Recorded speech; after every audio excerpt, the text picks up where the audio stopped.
ஐயோ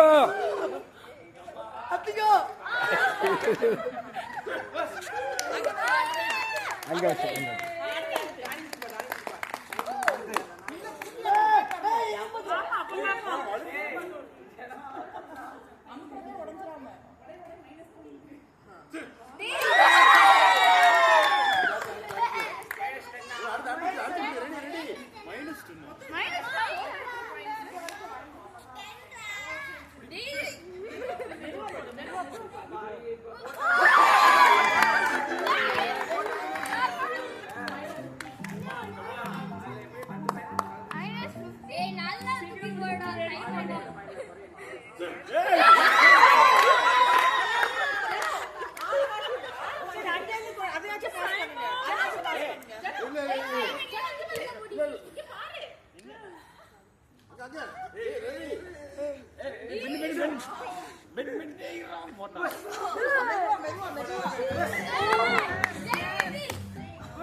பார்த்ததே இல்லை. எங்க மாடு? மா மா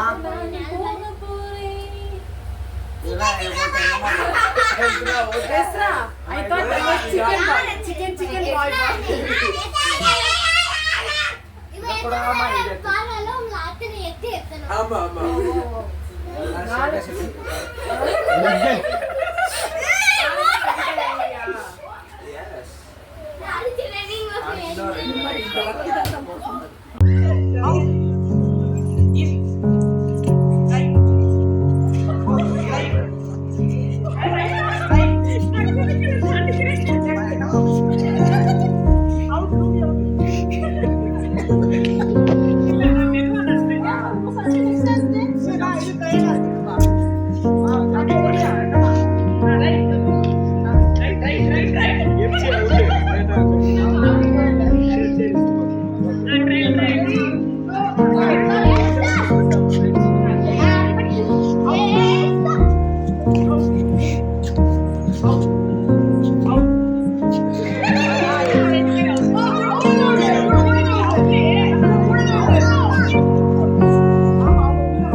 அப்படியே அஷ்டம் வந்துடாத.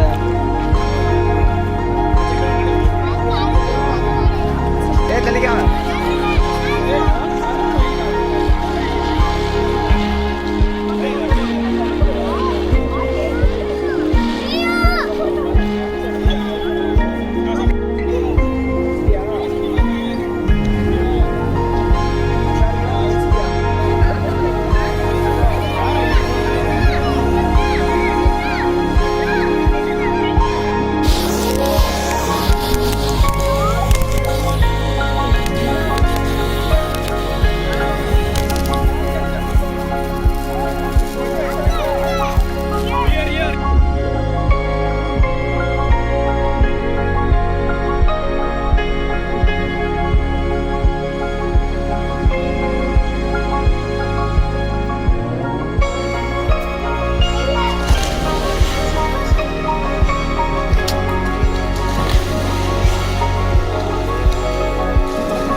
தோசை வைப்போம்.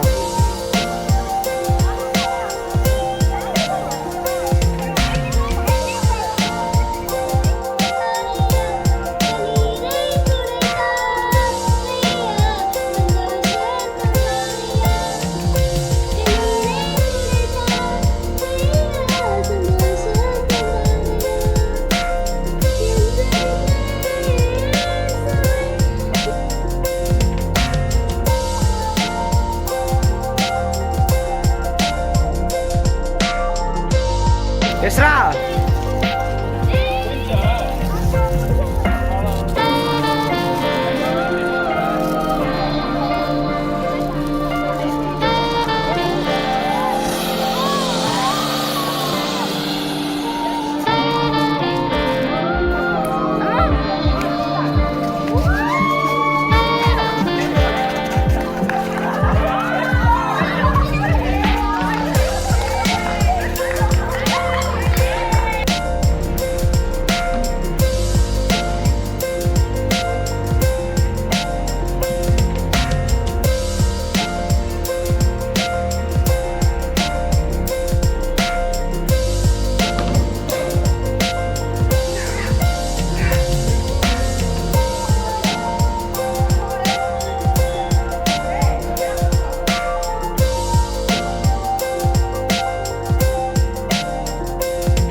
அவ்வளோதானா?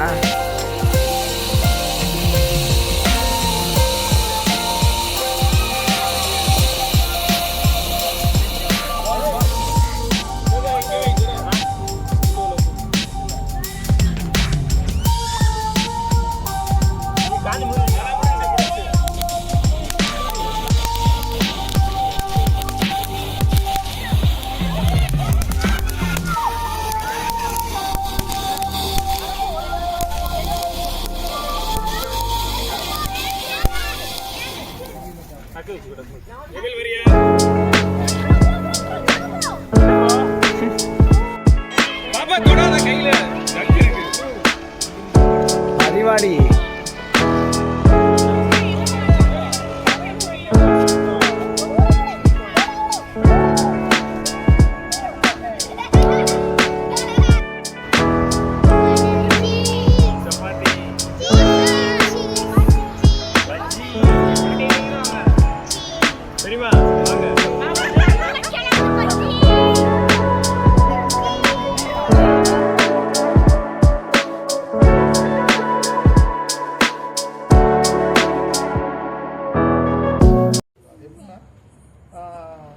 நம்ம ஒரு கிறிஸ்தவ ஒரு டாக்டரின் ஒரு ஸ்கிரிப்சர் இருக்கும்.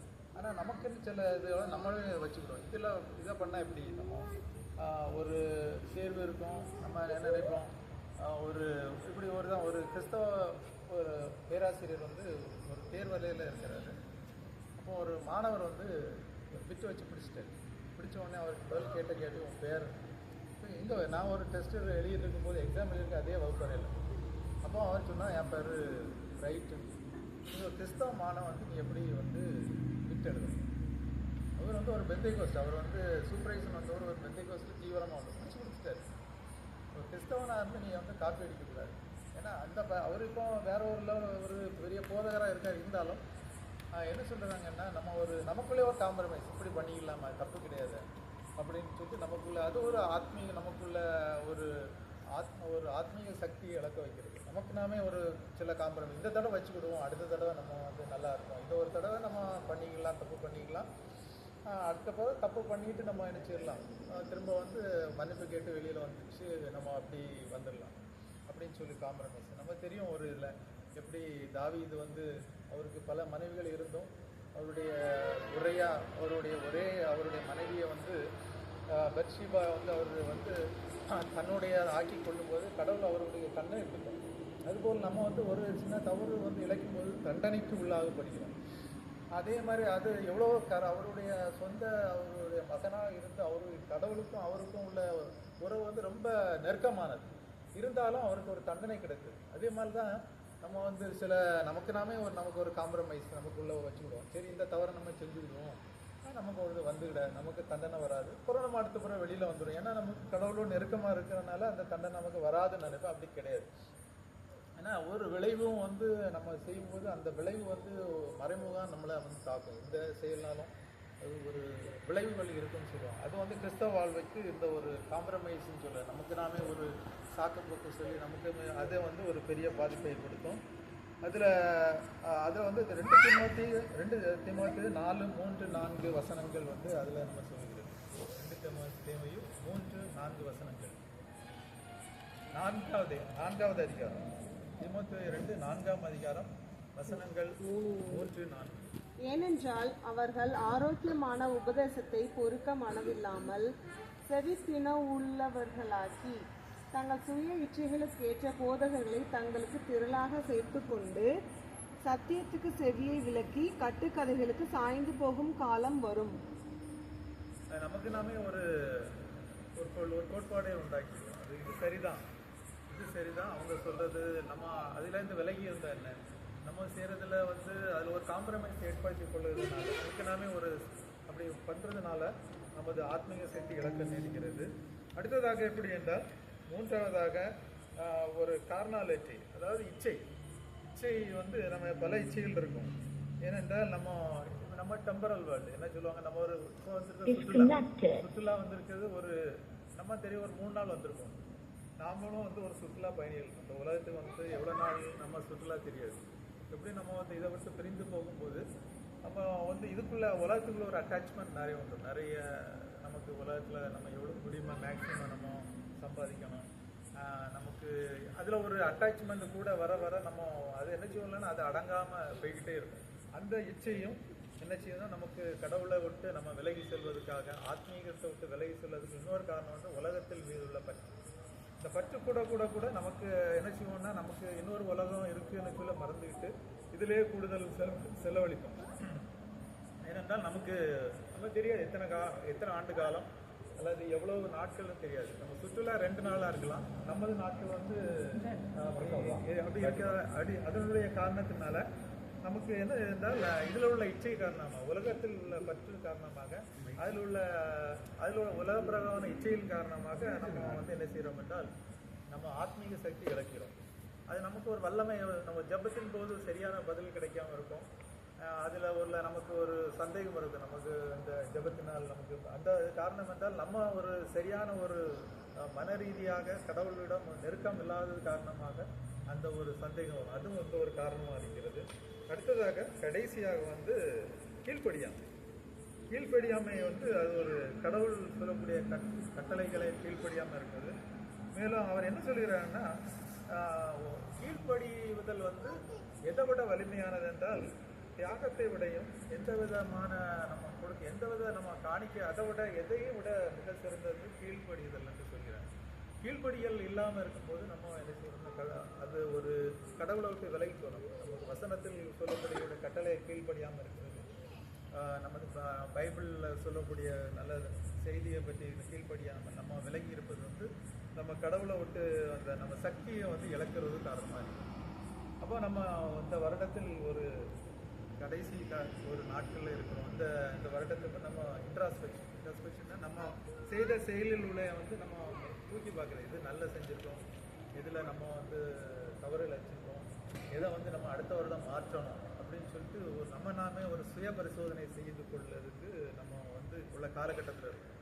ஏனென்றால் சில பழக்க வழக்கங்களை விட்டு நம்ம வெளியில் வர்றது ரொம்ப கடினமானது. அப்படிப்பட்டது வந்து என்ன செய்யணும்னா, ஆனாலும் இவ்வளவு நம்ம கடவுளை விட்டு இந்த ஆத்மீய சக்தி இழக்க நேரிடும் போதும் இனி நமக்கு அடுத்தால ஒரு முடிவு என்ன சொல்கிறேன்னா, இதை விட்டு மீண்டு வர முடியும். ஏன்னா இது முடிவு கிடையாது. ஏன்னா கிறிஸ்தவ மதத்தை பொறுத்த மட்டும் அது மன்னிப்பு வந்து ஒரு தடவை இல்லை, பல தடவை மன்னிப்பு வழங்கப்படுகிறது. தண்டனைக்கு உட்பட்டாலும் தண்டனையாமல் வருகிறது. இருந்தாலும் மேலும் மேலும் அந்த தண்டனைக்கு உட்படாமல் இருக்கிறதுக்கு நம்ம என்ன செய்ய வேண்டும் என்றால், வருந்தி மீண்டும் பழைய நிலைமைக்கு ஒரு ஆத்மீகத்தில் நம்ம ஒரு காலத்தில் நல்ல அந்த ஆத்மீக தாகத்தில் இருந்திருக்கும். அந்த கட்டத்தை திரும்பியும் அடையணும் என்றால் நம்ம என்ன செய்யறதுன்னா, இதே வெளிப்படுத்த 2:5 சொல்கிறது. 2 வெளிப்பட ரெவலேஷன் 5ஆம் வசனத்தையும் சொல்கிறது. அதுக்கு பிறகு 2வது ஒன்று இருக்கு. நம்ம மனதை பரோட்டா பார்ட்டிக்கு ஓட்டு போடுங்க. பரோட்டா பார்ட்டிக்கு ஓட்டு போடுங்க.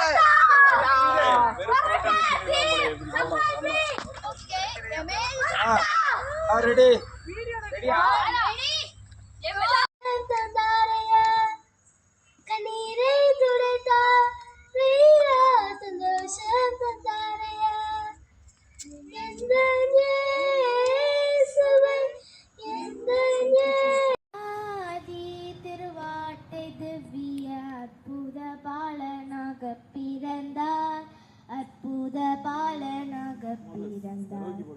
ஆதன் தன் பாவத்தின் சாபத்தை தீத்திட, ஆதன் தன் பாவத்தின் சாபத்தை தீத்திட, ஆதிரையோதிரேற்றிட மாசற்ற ஜோதி துர்வத்து மாறிய கண்ணீட முதித்து, மாறிய கண்ணீட முதித்து, மாகி மாயை மறந்து தம்மை வெறுத்து, மாகி மாயை மறந்து தம்மை வெறுத்து, மனுகுமாரன் வேஷமாய் உன்னதகன்றி முகன்றி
பதில் என்றால் அவருடைய ஆர்வம் குறைந்து விட்டது. முந்தி அவர் இருந்த ஆர்வம் இப்போது இல்லை. அதற்கு பல காரணங்கள் இருக்கும். அதுபோல் தான் நமது கிறிஸ்தவ வாழ்க்கையிலும் ஒரு நம்ம ஆத்மீக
இறக்கி அடிக்கிறா.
பாட்டு வெயிட்டை தூக்க முடியல கையிலால.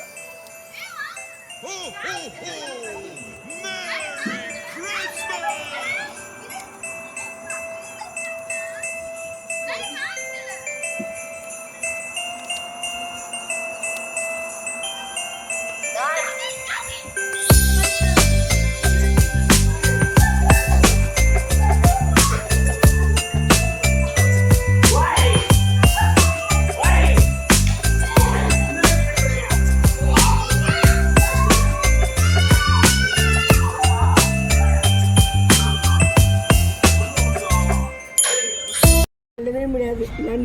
ஆண்டவர் இன்னும் நம்மளை உயிரோடு வச்சிருக்கிறாரு. அதனால இன்னும் நான் உயிரோடு இருக்கிறேன். இப்பயும் கிட்டத்தட்ட 20 மாதத்துக்கு மேலே நான் கட்டிலே தான் கிடந்தேன், படுத்தே தான் இருந்தேன். சாமி தான் என்னை கூட்டிகிட்டு போவோம் வருவான். இப்போ இந்த 1 மாதமாக கொஞ்சம் நானாக இறங்கி பாத்ரூமுக்கு போய்கிட்டு இருக்கிறேன். மற்றபடி என்னை இறங்க கூட விடவே மாட்டேன் அப்படி. அதனால ஏன்னா திரும்ப டாக்டர் சொன்னாங்க ரொம்ப இம்யூனிட்டி குறைவாக இருக்கனால திரும்ப உழுந்துட்டா உங்களுக்கு சேர்றதுக்கு ரொம்ப கஷ்டம் அப்படின்னு. அதனால் ஆண்டவர் எல்லா நிலைமையிலும் என்னோட கூட இருந்து எனக்கு இது பண்ணார். ஆண்டவர் திரும்ப திரும்ப நம்மகிட்ட என்ன சொல்ற, நீ சாகிறதுக்கு ஏற்ற கிரியைகளை நீ ஒழிச்சிரு அப்படின்னு ஆண்டவர் சொல்கிறார். அதனால் நம்ம ஆண்டவர் பிரியமில்லாத காரியத்தை விடணும். இன்னும் அதிகமாக நம்ம நெருங்கணும். அப்படி சொன்ன மாதிரி இதோ சீக்கிரமே வருகிறேன்னு அவனவனுக்கு நான் அளிக்கும் பலன் என்னோட கூட என்னைக்கு இன்றைக்கு இருப்போமோ நாளைக்கு இருப்போமோ எல்லாருமே ஆண்டவர் இந்த ஆண்டு முழுவதும் காத்துட்டார் இல்லையா? யோசிச்சு பார்க்கும்போது நம்ம குடும்பத்தில் இருக்கிற எல்லா உறவினர்கள் நம்முடைய எல்லா பிள்ளைங்க எல்லாரையும் ஆண்டவர் பத்திரமாக பாதுகாத்துருக்காரு. அது ஒரு பெரிய கிருபை. அதனால் ஆண்டவருக்கு நம்ம நன்றி செலுத்துவோம். எல்லா சூழ்நிலையும் மனரமியமாக இருக்க கற்றுக்கொண்டேங்கிற மாதிரி மனரமியம் தான் நமக்கு முக்கியமாக வேணும். எத்தனையோ நம்ம எவ்வளோ திருப்தி இல்லாத நிலைமையில நம்ம இருக்கவே கூடாது.